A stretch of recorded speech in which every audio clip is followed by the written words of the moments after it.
Hello and welcome everybody to another episode of Pod Strickland. I'm your host, Shwin and Prez, and this is episode 472. I'm joined as always by my co-host Prez, that is at _Presidente on Twitter and at Presidente on Blue Sky. Prez, how you doing? I'm hanging in there. I'm doing all right. These West Coast games, I watched both of them live, and I'm way too old for that shit, bro. Yeah, I think you've watched the last three games live. Might be time to stop watching games live, Prez. It wouldn't be the first time. I feel like we've had enough of a sample size of me watching games not live and us like killing it, and then me watching game lives and us just sucking ass. That It's like because you're it's a thing. jinx. Because you fucking run your mouth before the game's over. Oh, It's the Lakers true. are shooting. The Lakers are shooting bad because they're a terrible shooting team. Fucking Listeners, in immediately the hit last like seven three threes. games in the Strickland Discord, the level of specificity of these jinxes, even I had to be like, what power do I have here? I need to be more responsible. Yeah, and I'm like, I don't. I'm like fucking mad respectful until there's triple zeros, and then I'm like, I always knew. I always knew the fucking Pacers were Never in bums. doubt.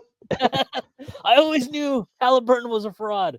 All right, we're not going to talk about Tyrese Halliburton. I don't think anyway. We'll talk about the Knicks, who are going through some shit right now. Before we do that, I do have to make a few announcements. First, that Strickland has a YouTube channel where you may be watching this podcast. If you are, and haven't done so already, please hit like, subscribe to the channel, leave a comment. That you jump to us. Strickland also has merchandise, which you can find on our website, www.thestrict.land. There's a link that'll take you to the store, and there's all kinds of cool stuff on there, like t-shirts, sweatshirts, hats, coffee mugs, water bottles, you name it, we've got it. Strickland also has a Patreon, which you can subscribe to.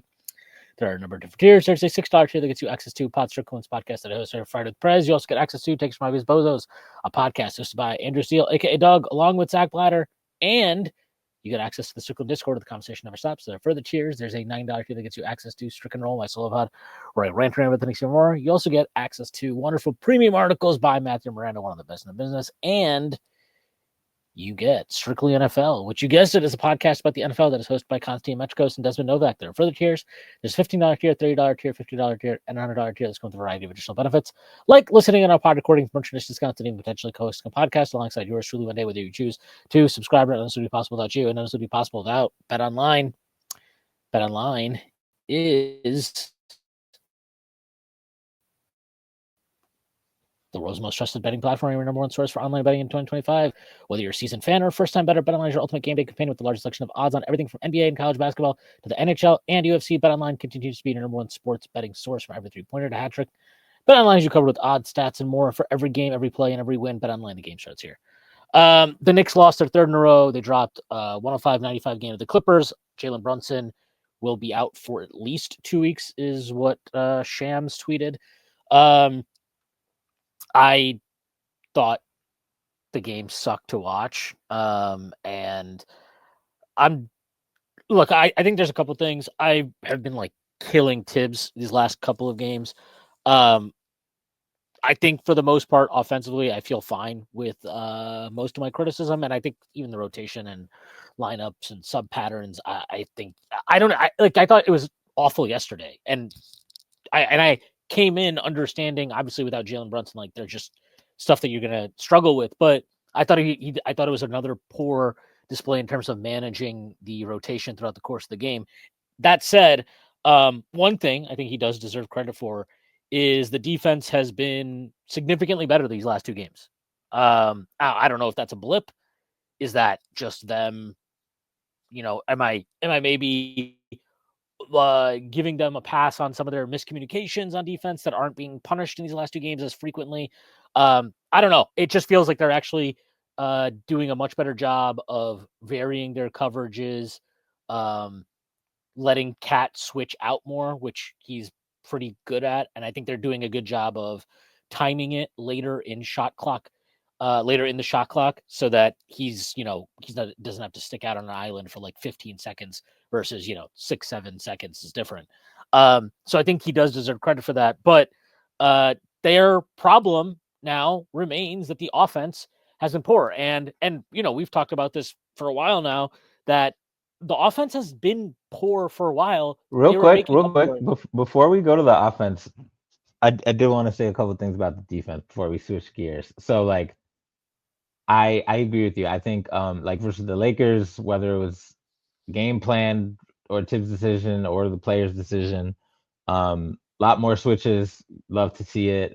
Deuce and Cat in particular had probably 15 isolations defended between them, and they held up really well. Um, a little bit switching matters a little bit less versus the Clippers because like everybody on the Clippers is 6'7" except for Zubac, so like whatever, it's like it just doesn't matter as much. Um, they didn't have more switch isolations because uh like the extent of the Clippers doing isolations is really James Harden these days. Kawhi not as much as he used to. Um, the biggest problem on defense for us was this is not a Tibbs thing. It's just players ranging from better defenders like Mikal to worse defenders like Cat, just completely fucking mailing it in on a lot of possessions. And like it wasn't the worst defensive game, right? Like the Clippers shot really well. Like at some point, it felt like Batum, Coffee, and Harden like shot like 80% collectively before they started to miss a little bit more in the second half. Yeah, and some of the Harden makes, I'm just like, okay, man. Like there was many times I was just like, great defense. James Harden just dialing it back a little bit. Jim he Harden, hit a step back. Yeah, he hit a step back on OG that was like 25 feet out with OG in his face. There's nothing you can do about that. Yeah. I'll tell you what there is stuff you can do about. Number one, like it was he got a little bit better later on, but it was absolutely insane. Just how like the first two plays of the game, Cat just like literally the first play of the game, the first 10 seconds of the game, nobody's even moving. And Cat literally just like forgot. He was like Zubac was on his left, and then Cat was looking at the ball, and Zubac just cut behind him and then got a dunk, and then immediately got a score, caught him sleeping on the next play. And later he just like one thing I don't understand is how Cat is like historically so good at defending Jokic, and then he might as well have been me versus Zubac. Like he could not, like the strength difference was so enormous that like Cat was just completely uninterested in doing any work early, and then once they're too deep under the paint, it was just like kind of RIP. Zubac is also just really underrated, so there's that. I also thought there was a lot of play, and I will get to Mikal the offense later. There were some bright spots in there for me, for him, but like he had several plays where he was just literally in no man's land, and he just didn't know. He either didn't know where to go or just like bailed on a possession with like 4, 5, 6 seconds left, and then we gave up one of those fucking corner threes because of it. And then Hart had a couple of. I mean, Hart had a great rebounding game, and had to be like a quasi point guard for half the game, but like he still had his fair share of. But he's playing 46 minutes. This is my problem. Like Yeah. Like Hart, of course, you're gonna fucking space out more if you're playing 48 minutes.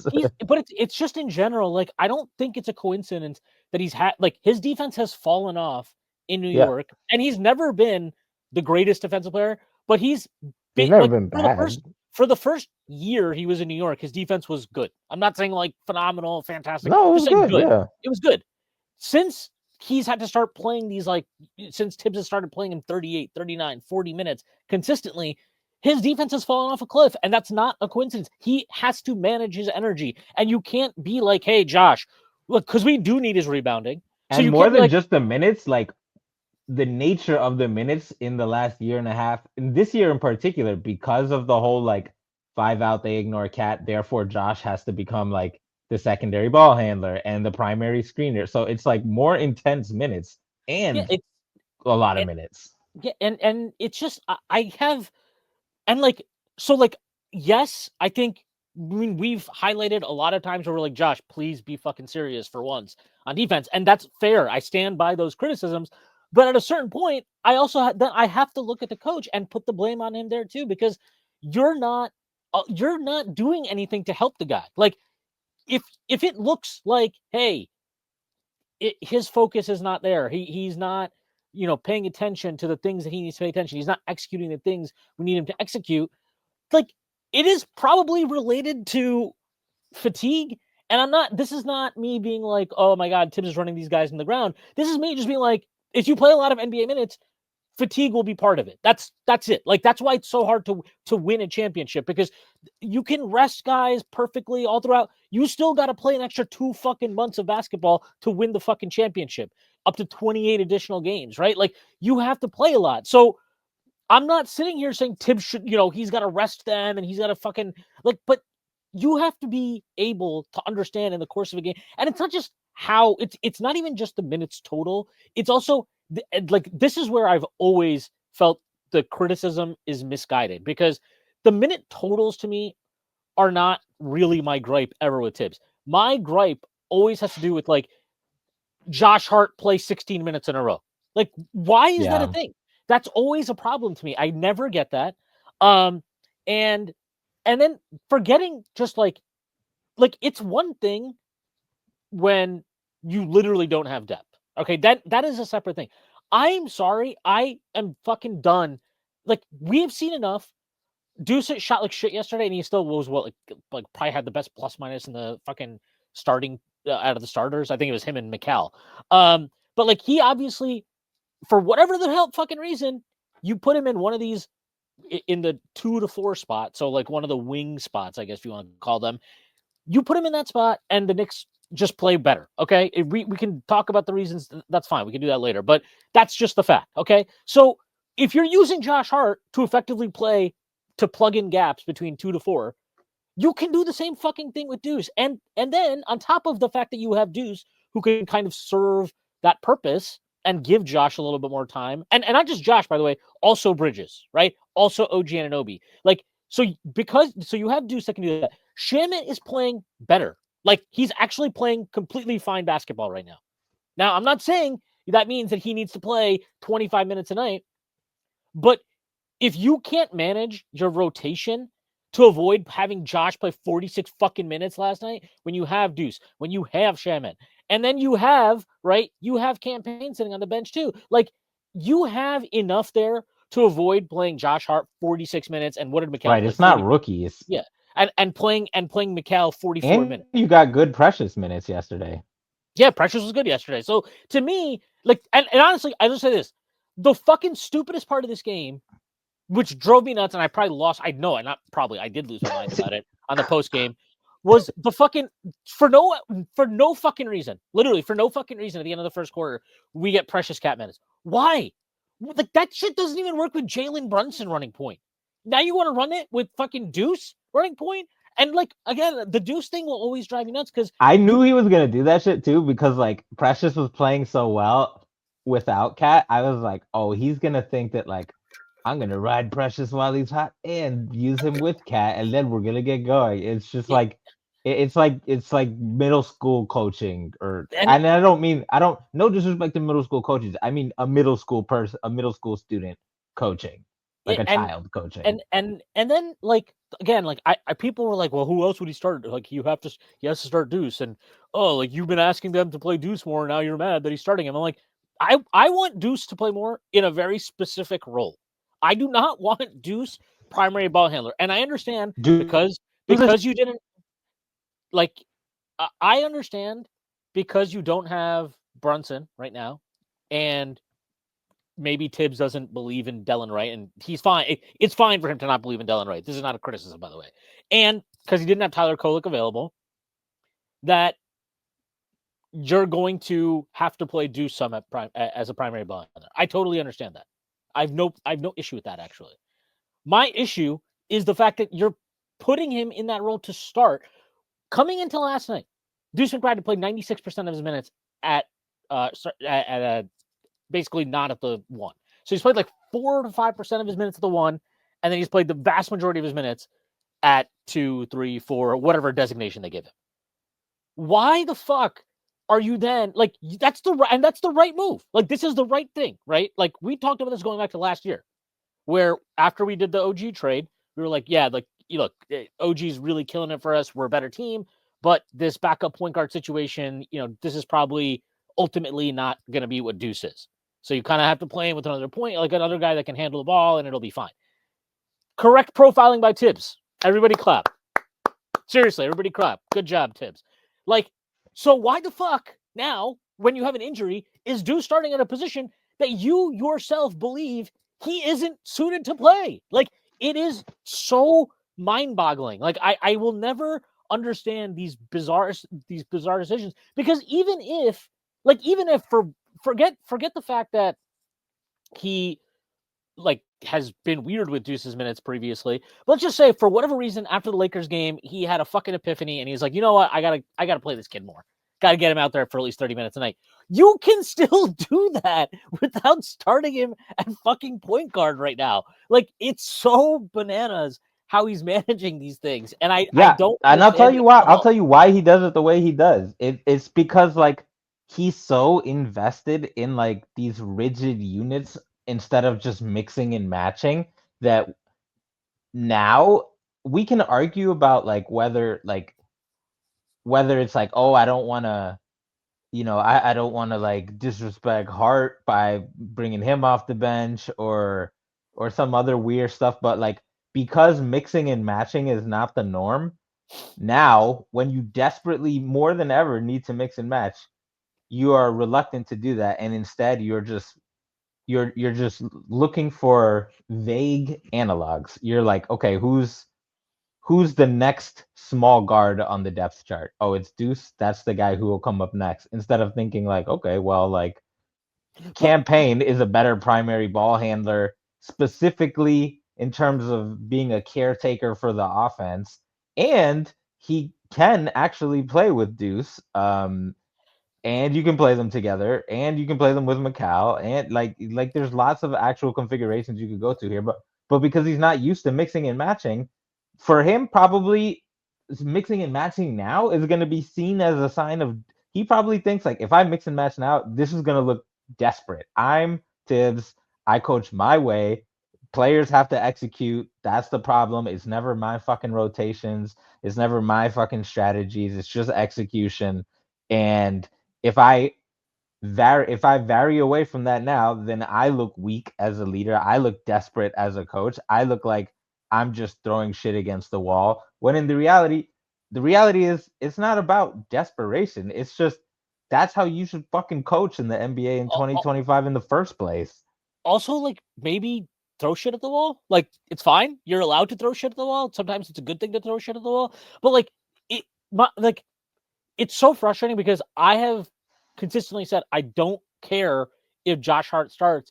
I just think you need to be more quick with making, mixing, again, trying different using more combinations. Right. And again, you have the depth, and it's okay. Even if he doesn't start, you're still gonna play Josh Hart a lot, especially with Jalen Brunson out. It's okay. You're not fucking sending him to Westchester. And what I would say is, if this is how he's going to coach, in terms of if it's just going to be these lineups and keep this group and then this group comes in and that's how it works, it makes even more fucking then he almost has to bring Josh Hart off the bench, because right now, what you need, the Knicks need to get a primary ball handler in the starting lineup, right? It doesn't matter that Campaign is not a starting caliber point guard, whatever. He should be starting right now. Okay, he should start. And you need to you really need to maximize what spacing you put around Cat in this moment, because you're gonna have to ride Cat way more than you normally would when you have Brunson. So you get the best out of Cat when he has optimal spacing around him. And I'm sorry, right now, the way teams are defending Josh Hart and his unwillingness to pull the trigger on threes and shoot it with any confidence, even after makes, he's not shooting it with confidence. You have to just put Deuce McBride there. And you should, I firmly believe this. I firmly believe that for the time being, the best thing the Knicks could do, you put Payne in the starting lineup, you start Ken, you take Hart up and put him on the bench. Hart becomes your sixth man, and then your bench for however long Brunson's out should effectively be Kolek, Shamet, Hart, Mitch. And you can still play Josh Hart. Josh Hart will probably still play 35, 36, 37 minutes. That's fine. I have no problem with him doing that. But you need to kind of, if he's going to view them, to your point, as these very kind of rigid separate things until crunch time, because we know in the fourth quarter, then Thibs is more apt to just be like, okay, no, I want this guy on the floor, don't want that guy on the floor. Like, he'll actually kind of try a different thing then. But for most of the game, right, I think it's safe to say for the better part of 3 quarters, he's usually pretty much like, no, this was my plan coming in, and therefore this is what I will do.